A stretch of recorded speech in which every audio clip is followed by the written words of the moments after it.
Proceed to the non-parametric alternatives to ANOVA. The non-parametric, just like in the previous discussion in comparing two variables, when data does not meet the assumptions of normality or when dealing with ordinal data, non-parametric alternatives are more appropriate. So you can use, number one, you can use Kruskal-Wallis test. That's a non-parametric alternative to one-way ANOVA that compares the rank of three or more independent groups. So when to use? When the data is not normally distributed or is in ordinal. So or hindi siya and. So one student I guess asked me, so it is an ordinal data, but it is normally distributed. So which one is to be used? So in cases like that, it's actually you try to both. In my case, I tried to compute both because there are cases like it's a normal data. I mean, it is ordinal data, but it is normally distributed. So which one are you going to use? Or it could be normally distributed, but the data is not ordinal, or something like that. In situation like those, you have to compute both, explore both of your analysis, and try to understand more on your data because there is a so-called categorizing your data in order to make it more relevant into the more appropriate to the statistical tool that you will be using. So for example, you have a question, is there a significant difference in the satisfaction ranking among students using different teaching methods? So satisfaction and then the teaching method. So Kruskal-Wallis, in this case, you can use statskingdom.com because that will help you. It's also easy. So let's try. Okay, so satisfaction and what was that? What's our, forget, satisfaction ranking and using different teaching methods. Okay, satisfaction ranking and teaching method. Let's check it out. Okay, so this is satisfaction. Here, this is satisfaction. And the teaching method again. This is teaching method. Okay, so let's try.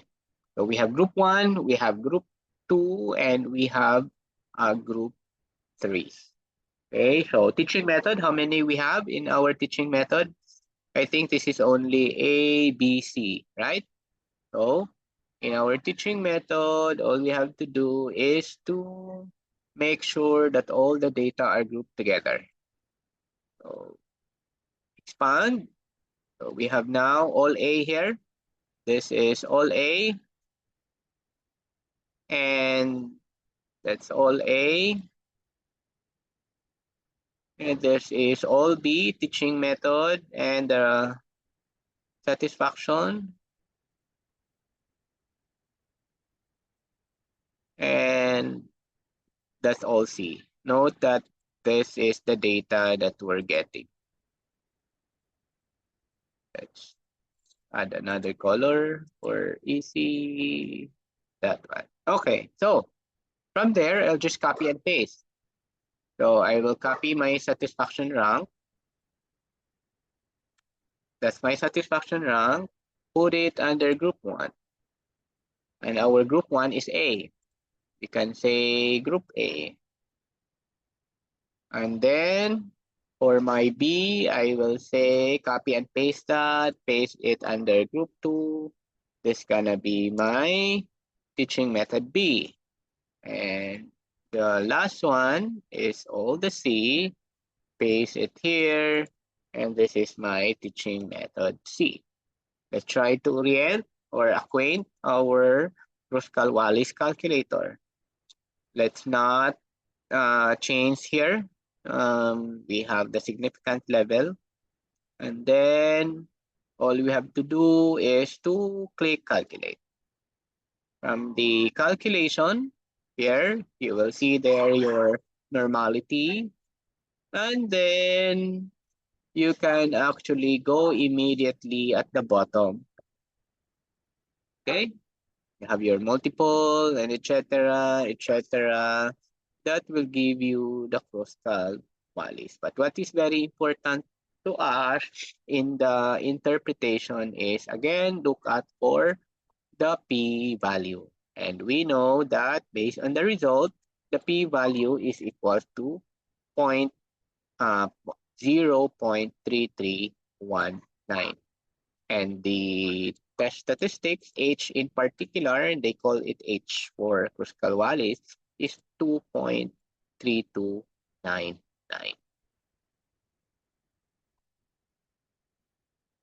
Okay?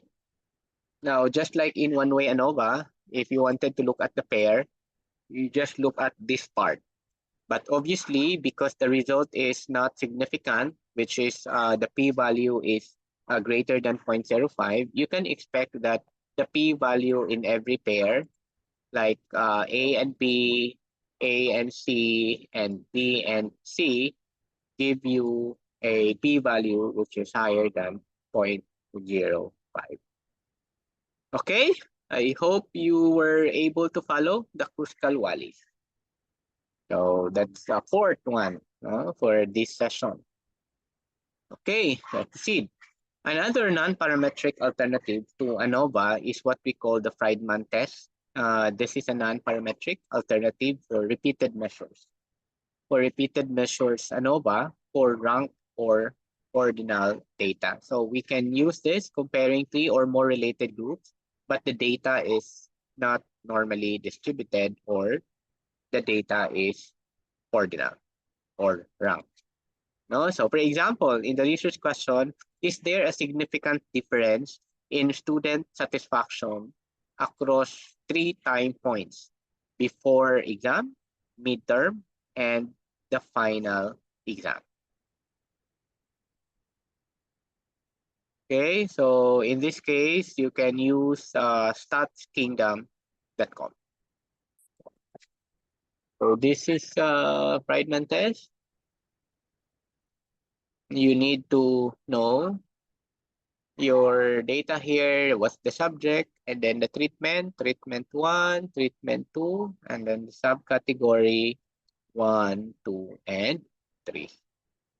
All you have to do is, again, think of how you can categorize your data. So your subjects, how are you going to group them? What's going to be your treatment? Or what's going to be on the first column, the second column, or on the third column. So in this case, the first thing that you can put here is significant difference in student satisfaction. I can put it here, that is my satisfaction. And I should say that's the 3 time points.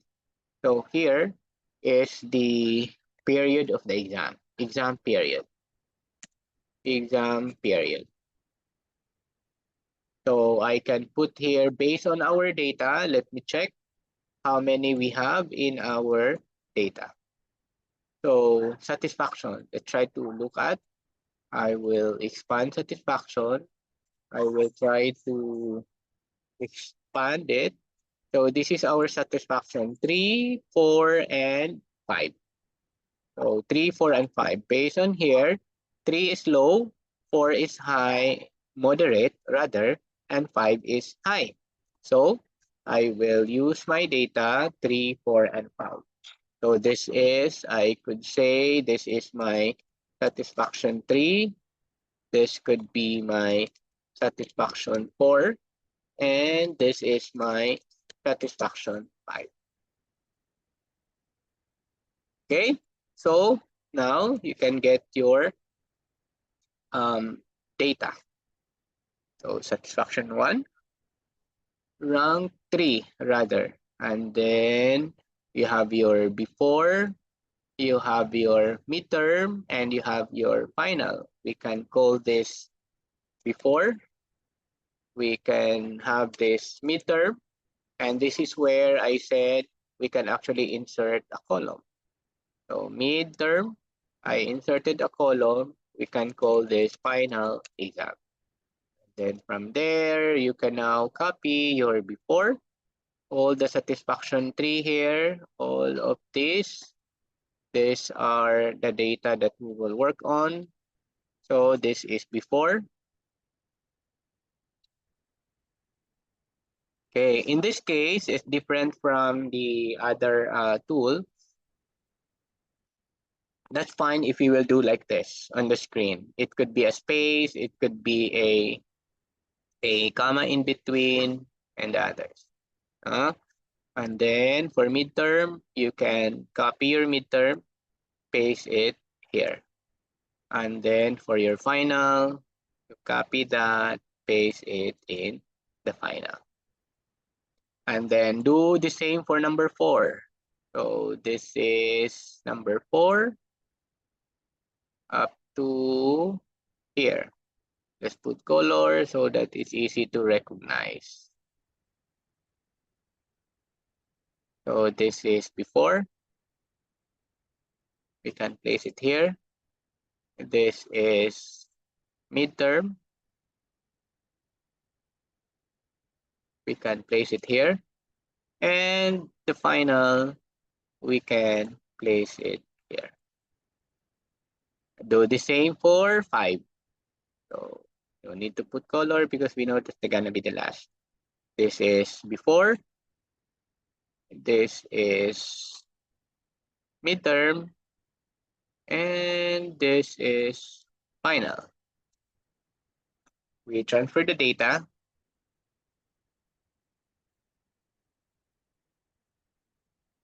And then from there, never mind putting all of this, the standard, I mean, changing the standard, and then click calculate. Okay, so the clicking calculate, that will give you the data for x-axis 0 cannot be typed.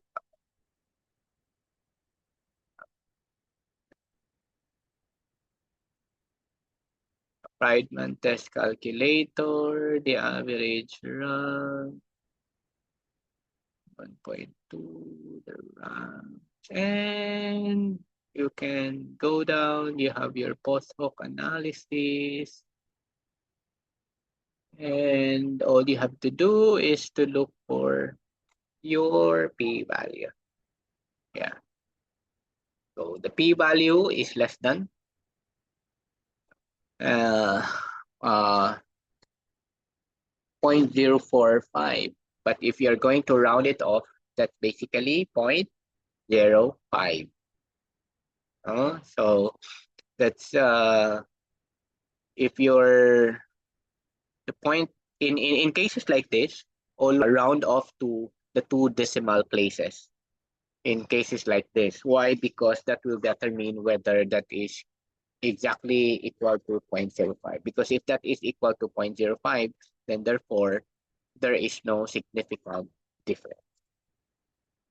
So that's how you are going to process your data. All you have to do is to really categorize your data according to the research problem. So those are the 5 basically. Okay, so in summary, one-way ANOVA was the purpose of one-way ANOVA is to compare means of 3 or more independent groups. When to use this? When comparing the mean scores of more than 2 groups.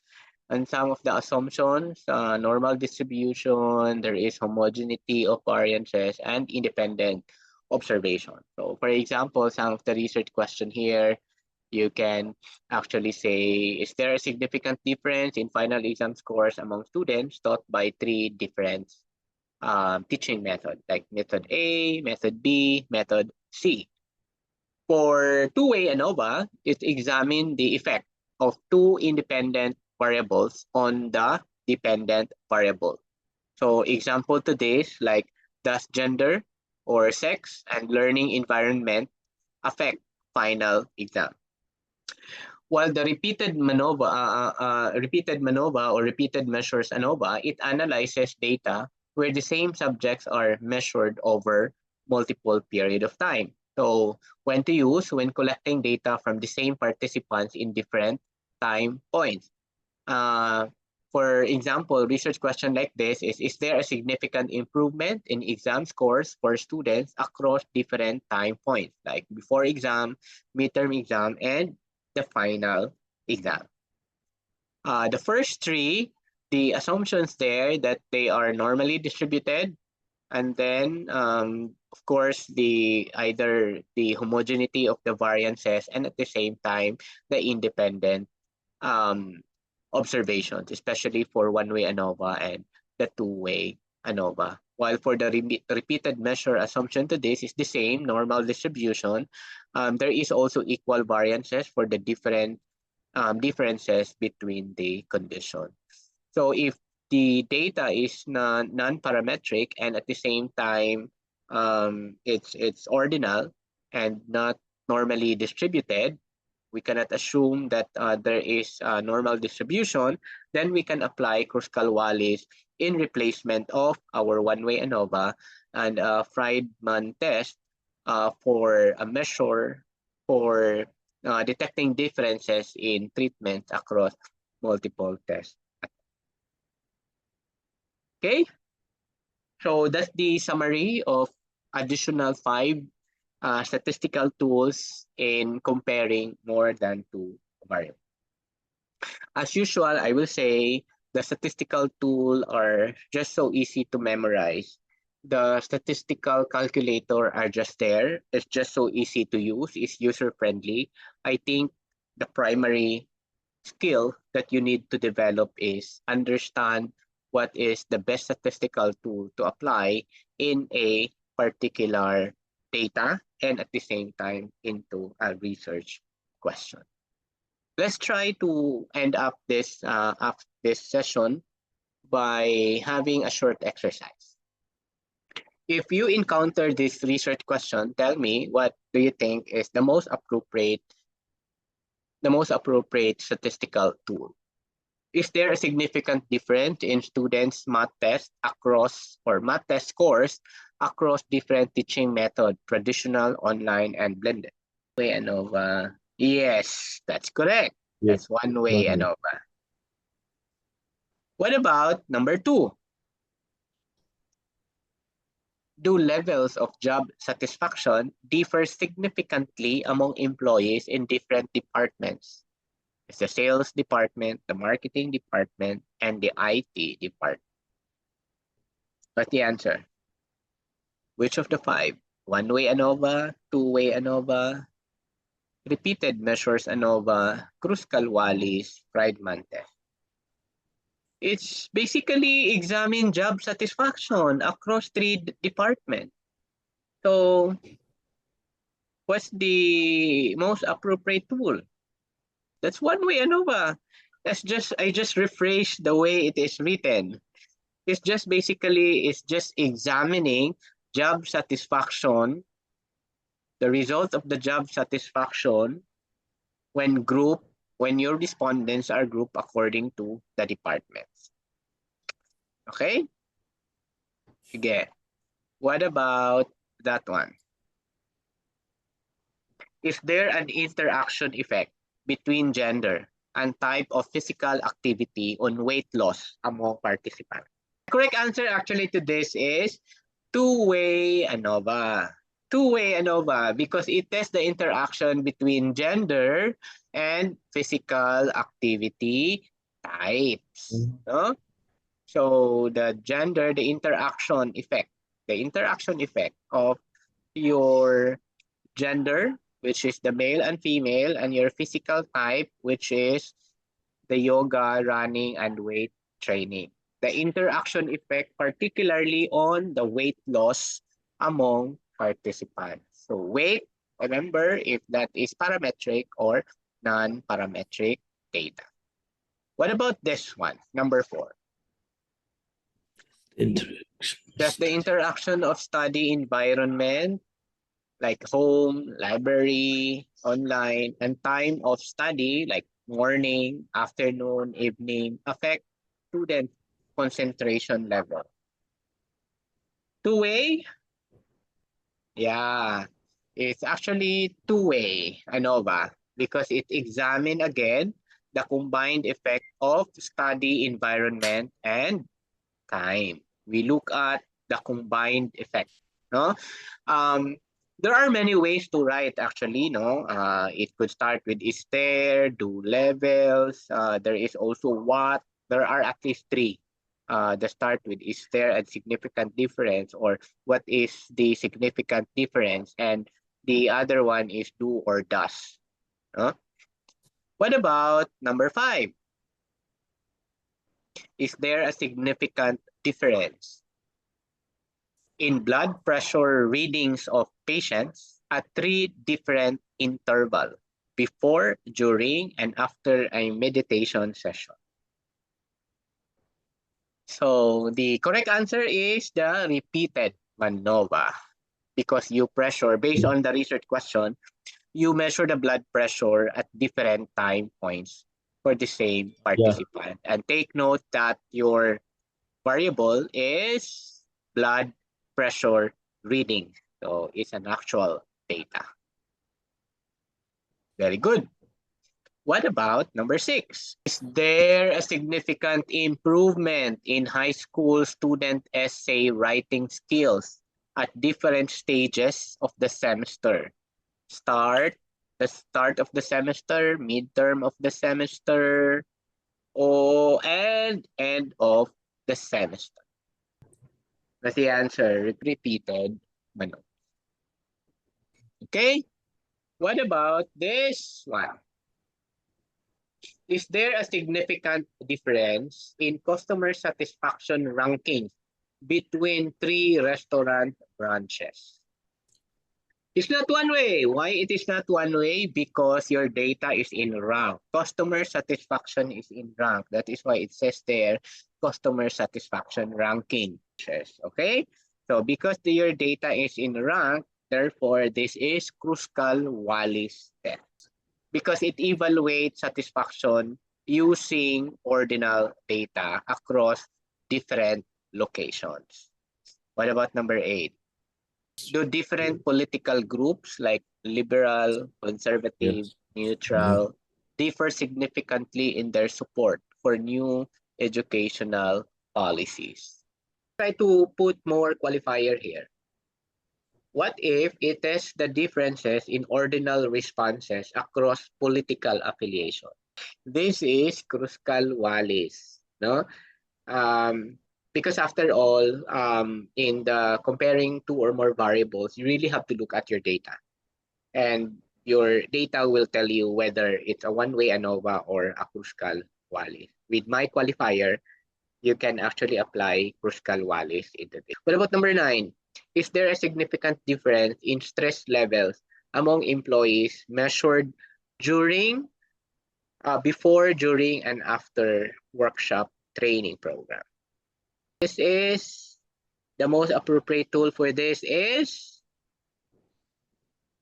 Friedman test. Very good. Next, do Yes. patients' pain levels change significantly after 3 different types of physical therapy sessions over time? What's gonna be the statistical tool to do pain level? So maybe because if that's pain level, maybe it's tolerable or not no pain. One is no pain, moderately, and so on and so forth. No, in 3 different types of PT session. PT1, PT2, PT3, or session 1, session 2, session 3. What's gonna be the most appropriate inferential tool when you compare more than 2 variables, particularly pain level in different sessions? So the answer to this is because you are testing repeated measurements of pain levels over multiple conditions, and this is Friedman test. And with that, just what we learned so far. We have different tools such as descriptive, just to review, frequency and percentage. We also learned mean and standard deviation. And in the inferential, we studied about finding differences. Particularly, first is comparing two variables. And then if that is normally distributed, independent samples t-test can be applied and paired sample t-test. If the data is not normally distributed, we can apply Mann-Whitney U-test, and at the same time, we can also use the Wilcoxon signed rank test. On the other hand, of the inferential in finding differences is comparing more than two variables. If normally distributed, we can apply one-way ANOVA, and we can apply for the post hoc, we can apply two-case HSD. We can also apply two-way ANOVA and the repeated measures ANOVA. If that is not normally distributed or the data is in rank or ordinal, we can apply Kroskal-Wallis test and the Friedman test. That is so far what we learned in our class on the descriptive and inferential statistics. Okay, so with that, reminder, exercise 4. For this exercise, you can work in a group of 2. If you don't want to work with your group mate, that's fine. You can group with your own. But if you know someone that you can think of and play together, learn together, that's a preference, because that will help you understand more the exercise. Take note of the knowledge check 4B. This one is more into the computation, more into the analysis.